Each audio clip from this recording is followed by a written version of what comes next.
ऐसे हो रही है कि ना रेनकोट उतार सकते ना।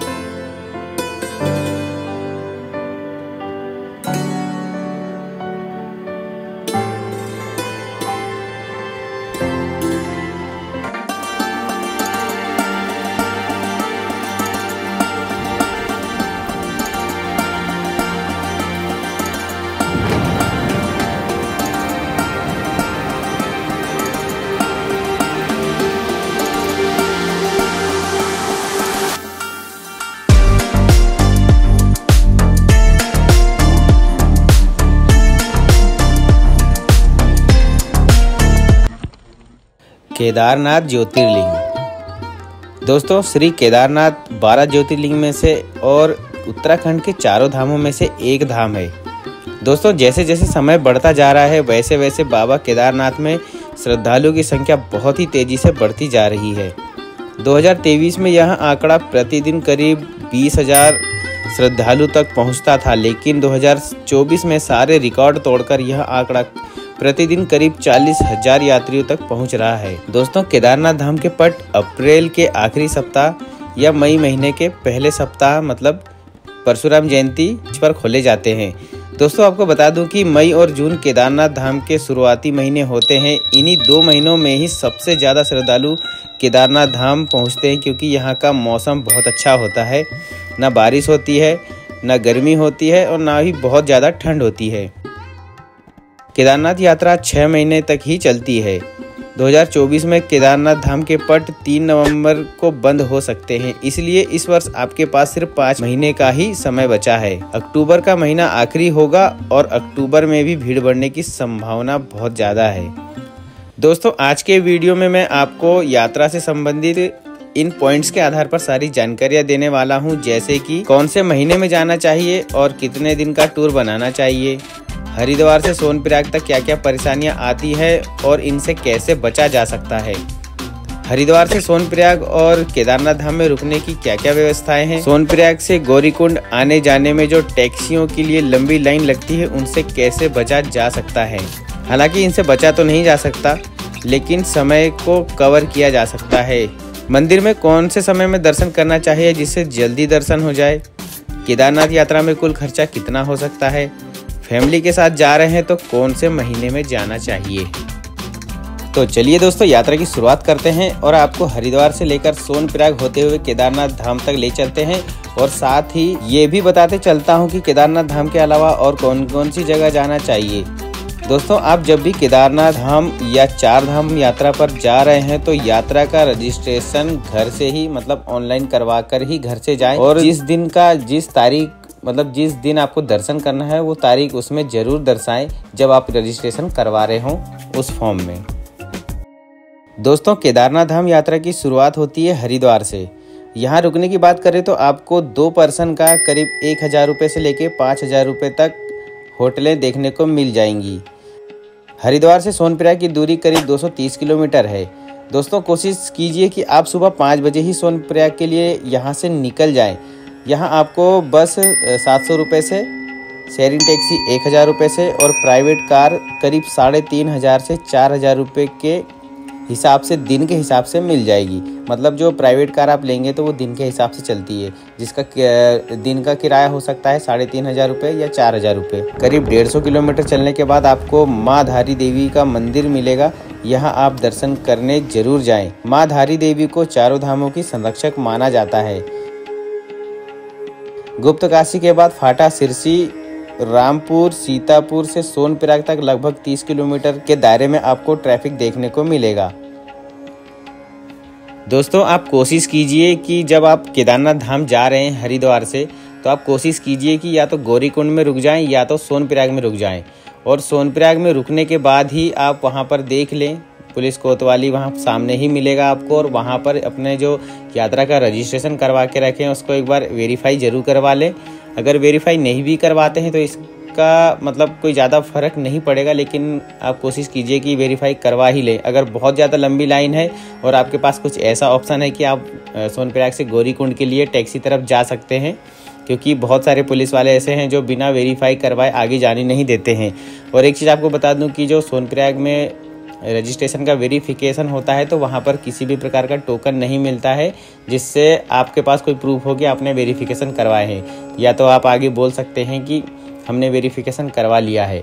तो बेहतर होगा आप सोनप्रयाग में ही रात में रुक जाएं और अगले दिन सुबह जितनी जल्दी हो सके 3 बजे 4 बजे आप उठकर गौरीकुंड के लिए निकल जाएं। वहाँ पर 4 बजे से मतलब सोनप्रयाग से 4 बजे से टैक्सियाँ मिलना चालू हो जाती है। सुबह जितनी जल्दी जाएंगे आपको लाइन उतना जल्दी ही आप गौरीकुंड पहुँचेंगे, जहाँ से केदारनाथ धाम की 16 से 17 किलोमीटर या 18 किलोमीटर की पैदल यात्रा चालू होती है। तो दोस्तों सोनप्रयाग में रुकने की बात करें तो यहाँ पर आपको कम से कम नहीं तो 1500 रुपये से नीचे के रूम नहीं मिलेंगे, वो भी 2 पर्सन का। मतलब आपको यहाँ 1500 रुपये देने ही देने हैं। अगर दोस्तों शाम को आप जल्दी सोनप्रयाग पहुँच जा रहे हो, वहाँ पर अगर भीड़ कम है, लाइन कम है वेरिफिकेशन करवाने की, तो आप शाम को ही वेरिफिकेशन करवा लें और वहीं रुके और सुबह 4 बजे 3 बजे जो जितने बजे भी आपका समय हो आप उठ के वहाँ से गौरीकुंड के लिए निकल जाएँ। गौरीकुंड से मतलब सोनप्रयाग से गौरीकुंड पहुँचने के लिए आपको 50 रुपये टैक्सी के हिसाब से देना पड़ता है। 50 रुपये पर पर्सन के हिसाब से टैक्सी में आपका किराया लगेगा और आप आधे घंटे में, आधा घंटा भी नहीं लगता है, 15 से 20 मिनट लगता है, आप गौरीकुंड पहुंच जाएंगे। दोस्तों सोनप्रयाग से गौरीकुंड के बीच में जो टैक्सियाँ चलती है वो बहुत ही सीमित संख्या में है। मतलब बहुत ज़्यादा टैक्सियाँ नहीं है और एक बार में एक टैक्सी में करीब 10 से 12 लोग ही जा सकते हैं। तो आप समझ सकते हैं कि 10,000 से लेके 20,000 लोग अगर प्रतिदिन सफ़र कर रहे हैं तो समझ सकते हैं आपकी कितना ज़्यादा लाइन में लगना पड़ सकता है। इसलिए आप कोशिश कीजिए कि सोनप्रयाग से सुबह जल्दी निकलिए और जब आप केदारनाथ धाम से दर्शन करके वापस आएंगे तो आप कोशिश कीजिए कि केदारनाथ धाम से सुबह 6 बजे के आसपास ही गौरीकुंड के लिए निकले, ताकि आप 10-11 बजे दोपहर में पहुंच जाएं। उसके बाद आपको टैक्सी के लिए बहुत लंबा लाइन में लगना बिल्कुल नहीं पड़ेगा, आपको तुरंत टैक्सी मिल जाएगी। ज़्यादा से ज़्यादा आपको आधे घंटे का समय लगेगा। यदि आप अगर केदारनाथ धाम से दोपहर में निकल रहे हैं और शाम के समय 6 बजे के बाद अगर गौरीकुंड पहुंच रहे हैं तो ये सोच लीजिए कि आपको टैक्सी के लिए बहुत ही ज़्यादा लंबा इंतज़ार करना पड़ेगा। अगर आप फैमिली के साथ जा रहे हैं, बच्चों के साथ जा रहे हैं तो आपको बहुत ज़्यादा परेशानी हो सकती है। इससे बचने के लिए या तो आप गौरीकुंड में ही स्टे ले लें या फिर केदारनाथ धाम से जल्दी सुबह निकल जाएं। और गौरीकुंड में ही आपको वहां से अगर आप पिट्ठू से जाना चाहते हैं तो पिट्ठू मिल जाएंगे, पालकी से जाना चाहते हैं तो पालकी का भी मिल जाएगा, और अगर आप घोड़े से जाना चाहते हैं तो घोड़े भी आपको वहाँ पर मिल जाएंगे। घोड़े का करंट रेट अभी 2024 में 3200 रुपये है, जो पिछले साल ये करीब 2800-2900 रुपये था। मतलब कि हर साल जो किराया है बढ़ता जा रहा है। दोस्तों गौरीकुंड से केदारनाथ धाम तक की दूरी करीब 18 से 20 किलोमीटर की है और इसको पैदल ट्रैकिंग करने में करीब आपको 8 से 10 घंटे लग सकते हैं। अगर आपका स्टेमिना अच्छा है तो आप 6 घंटे में ही केदारनाथ धाम तक पहुंच जाते हैं। तो दोस्तों अगर आप दर्शन शाम को ही करना चाहते हैं तो आपको बता दूं कि सबसे पहले आप टोकन ले लीजिए। जो टोकन आपको रास्ते में किनारे में ही मिल जाएगा, हेलीपैड के थोड़ा सा आगे में। और टोकन लेने में, दर्शन के लिए जो टोकन लिया जाता है वहां पर आपको किसी भी प्रकार की लाइन और किसी भी प्रकार की भीड़ देखने को बिल्कुल नहीं मिलती है, टोकन तुरंत मिल जाता है। तो सबसे बढ़िया है कि आप शाम को ही जब केदारनाथ धाम पहुंच रहे हैं तो आप टोकन लेके रह लें, या तो अगर आपके पास समय है तो रात में ही दर्शन कर लें।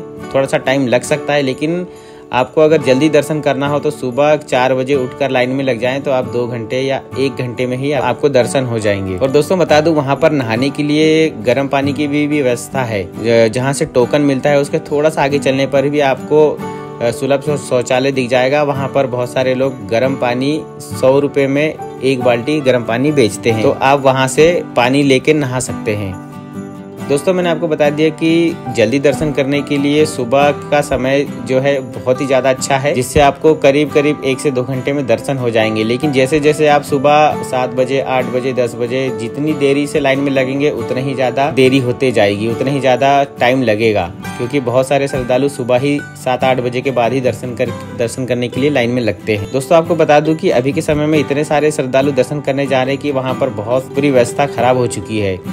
मतलब पहले 15 से 20 हजार श्रद्धालु जाते थे मई और जून के महीने में, लेकिन इस बार मई के महीने में ही रिकॉर्ड 38,000 39,000 श्रद्धालु एक दिन में पहुंच चुके हैं। मतलब कि अभी जून का महीना जो आया नहीं है, अगर जून में भी ऐसा ही रहा तो करीब 50,000 के आसपास श्रद्धालु पहुंच जाएंगे। दोस्तों जब आप मंदिर में दर्शन कर लेते हैं, मंदिर में दर्शन करने के बाद आप ऊपर भैरवनाथ मंदिर में भी दर्शन करें, क्योंकि यहाँ पर अगर आप दर्शन नहीं करेंगे तो आपकी केदारनाथ धाम की यात्रा जो है वो पूरी अधूरी मानी जाती है।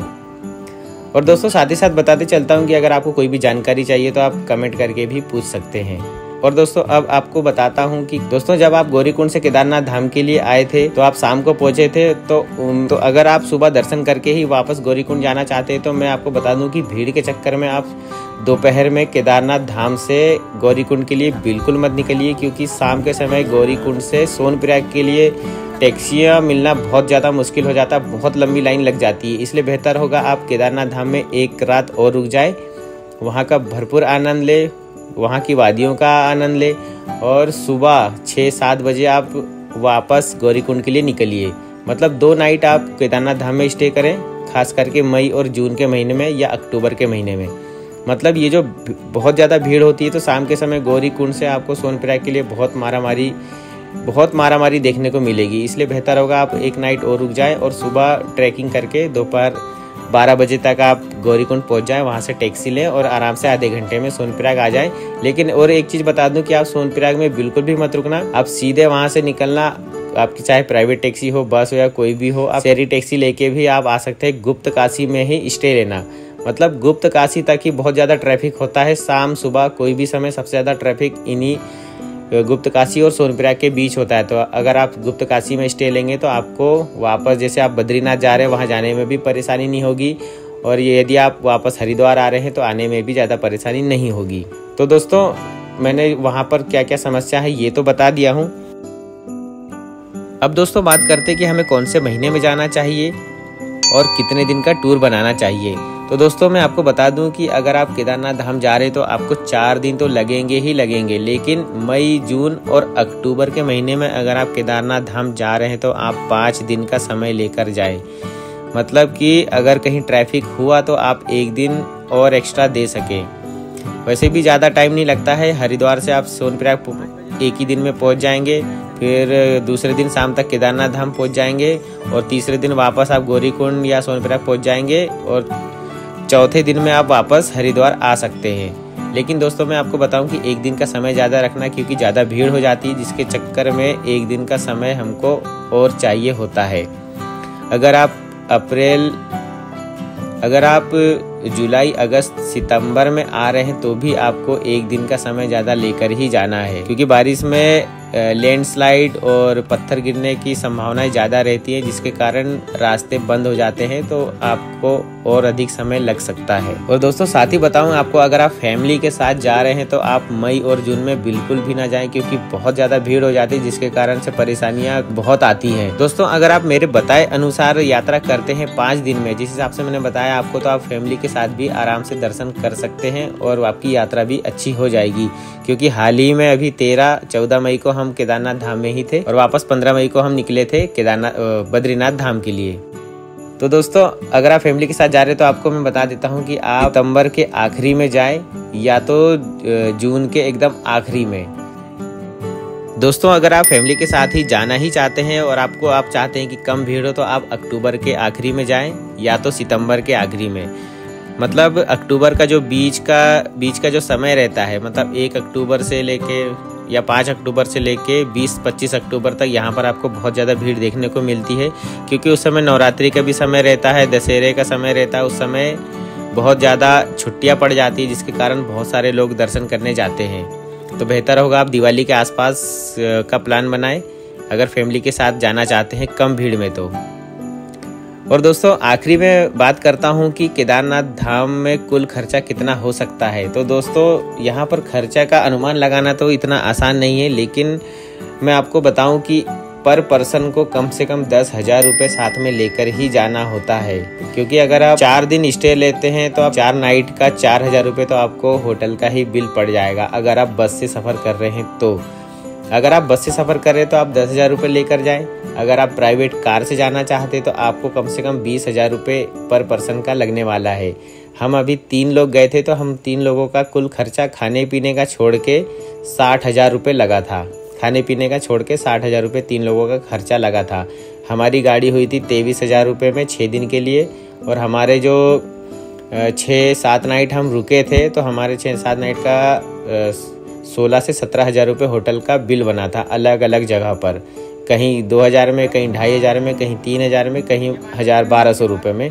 इस प्रकार से होटल का जो रेट है वो कभी भीड़ के हिसाब से कम हो जाता है, कभी भीड़ ज़्यादा हुई तो ज़्यादा हो जाता है। इसलिए पर पर्सन का 10,000 रुपये, अगर आप बस से सफ़र कर रहे हैं तो 10,000 रुपये एक पर पर्सन का खर्चा समझकर ही यात्रा पर जाएं। और यदि आप फैमिली के साथ जा रहे हैं तो आप समझ सकते हैं प्राइवेट कार करके ही जाएंगे तो आपको बहुत ज़्यादा अच्छा रहेगा, और जिससे आपकी यात्रा काफ़ी आसान रहेगी, आपको कहीं भी ज़्यादा भटकना नहीं पड़ेगा। और दोस्तों वीडियो को यहीं समाप्त करते हैं, और जाते जाते एक चीज़ और बता देता हूं कि अगर आपको किसी भी प्रकार की समस्या है, अगर आपको कुछ और जानकारी चाहिए तो आप कमेंट करके भी पूछ सकते हैं, आपको आपके कमेंट पे उसका जवाब मिल जाएगा। दोस्तों अगर वीडियो पसंद आया है तो चैनल को सब्सक्राइब कर लेना, वीडियो को लाइक कर देना और बेल आइकन को जरूर दबा देना, जिससे हमारा जो वीडियो है, अगला वीडियो जब भी आएगा तो आपको उसका नोटिफिकेशन मिल जाएगा। और दोस्तों जब आपकी यात्रा होने वाली है तो आप एक चीज़ का जरूर ध्यान रखना कि वहाँ के मौसम के बारे में जरूर पता करते रहना, या तो आप गूगल पर भी सर्च कर सकते हैं कि वहाँ पर कैसा मौसम है।